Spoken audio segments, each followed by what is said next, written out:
The sound of the city is a low, steady hum 16 floors below my apartment.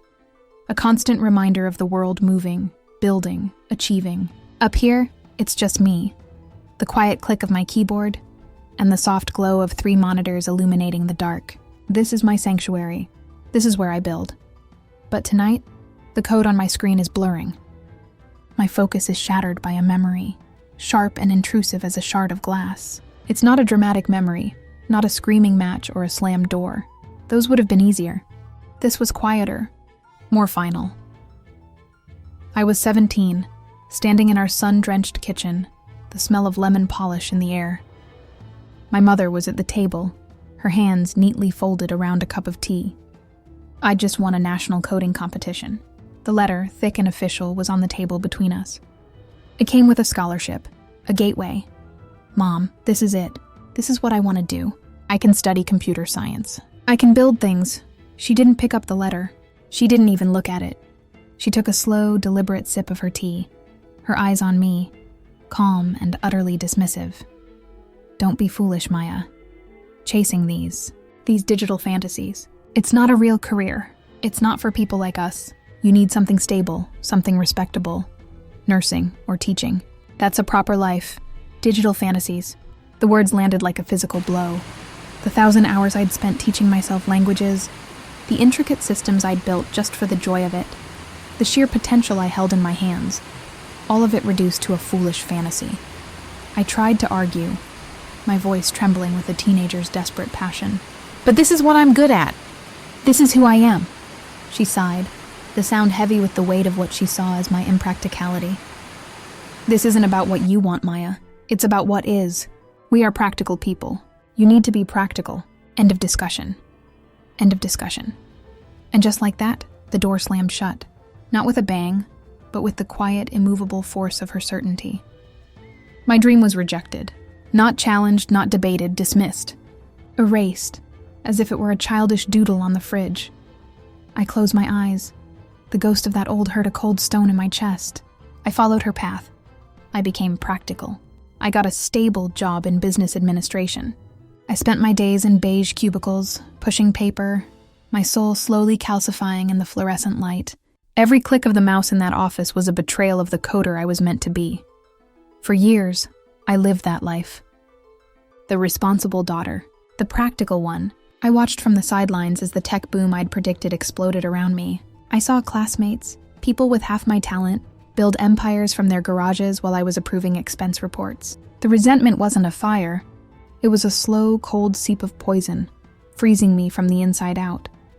The turning point came on a Tuesday. It was raining. I remember because I was staring out the office window, watching the streaks of water distort the city, thinking that my life felt just like that. A blurred, gray version of what it should have been. My phone buzzed. It was my mother. Her voice was tight, strained in a way I'd never heard before. Maya, I need your help. It wasn't a request. It was a confession.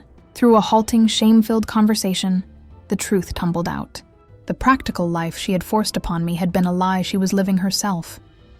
She'd taken out a massive loan, a second mortgage, to invest in a sure thing, a friend's boutique that had gone spectacularly bankrupt. She'd hidden it for years, but the well had run dry. The bank was threatening foreclosure. She was drowning in $90,000 of debt. $90,000. The number hung in the air between us, suffocating. I should have felt sympathy. I should have felt panic. But all I felt was a terrifying, crystalline calm. The cold seep of resentment inside me suddenly stopped, and it froze into a single, diamond-sharp point of clarity. She was on the other end of the line, waiting for my response, probably expecting tears or frantic questions, or the sound of me scrambling to find a solution. That's what the practical, responsible daughter would do. I took a slow breath, my eyes drifting from the rainy window back to my own monitors, to the lines of elegant code I wrote in the stolen hours of the night. My secret project, my digital fantasy. How much did you say? I asked, my voice unnervingly even. Maya, please, it's 90,000. They're going to take the house. I let the silence stretch, letting her feel the weight of her own crisis, a weight she had never allowed me to share with my own dreams. I'll handle it. I said. A gasp of relief. Oh, Maya, thank you. I knew you would. How? Do you have savings? Should we go to the bank together? I said I'll handle it, I repeated, cutting her off. Don't call them. Don't do anything. I'll take care of it. By the end of the week. I ended the call before she could respond. I placed the phone gently on my desk, and then I turned back to my keyboard. My fingers found their home on the keys. For the first time in a decade, there was no hesitation, no guilt, no shadow of her disapproval. Because the secret I'd been keeping from her, from everyone, was that her practical daughter had died a long time ago. The woman who took her place had spent every night, every weekend, every moment of stolen time, building one of her digital fantasies. A piece of software, a simple, elegant solution to a complex problem in supply chain logistics. And 2 months ago, a Silicon Valley giant had bought it. The money had been sitting in my account. A life-changing amount. A number so large that the $90,000 she needed was practical. The irony was so perfect it was almost beautiful. I didn't write a check. I didn't go to the bank. I opened a new tab, logged into my own banking portal, and initiated a direct transfer. I typed in the account number for her mortgage lender. I entered the amount, $90,000. My finger hovered over the confirm button. This wasn't an act of forgiveness. This wasn't a daughter bailing out her mother. This was something else entirely. This was a final settlement. A severance package for the life she had chosen for me. I clicked the button. A digital confirmation screen appeared. Transaction successful. In one swipe, her debt was cleared.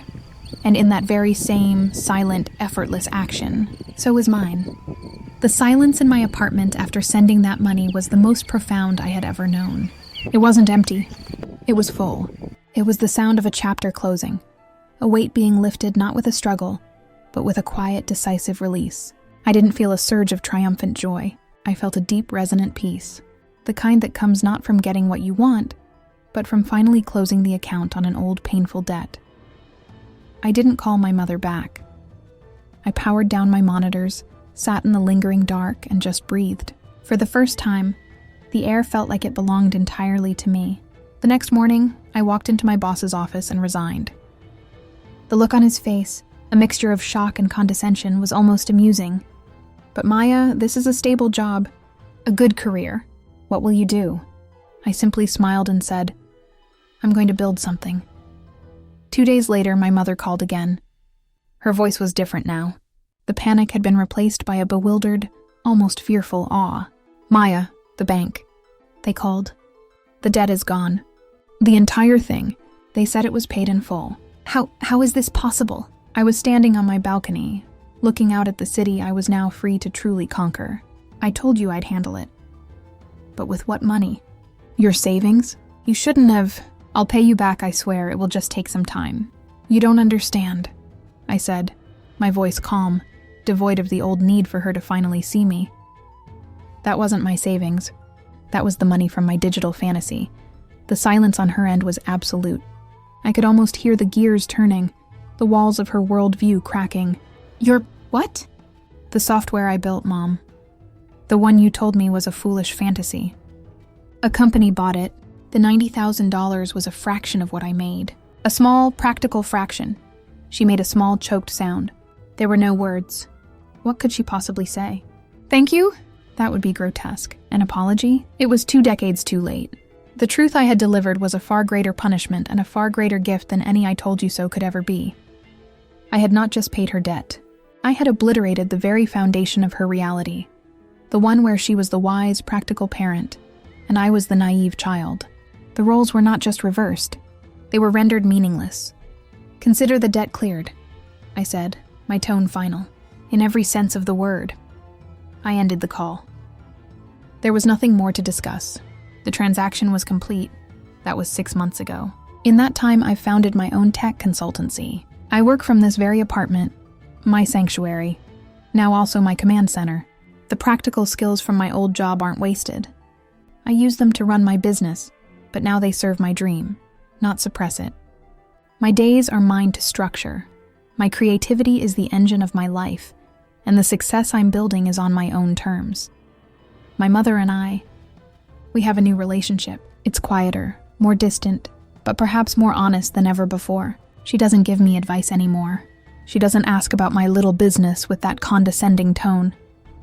She speaks to me now with a hesitant, almost reverent respect. It's the respect you give to a force of nature, something powerful and unpredictable that you can no longer hope to control or fully comprehend. We don't talk about the past. We don't talk about the money. The ghost has been exorcised.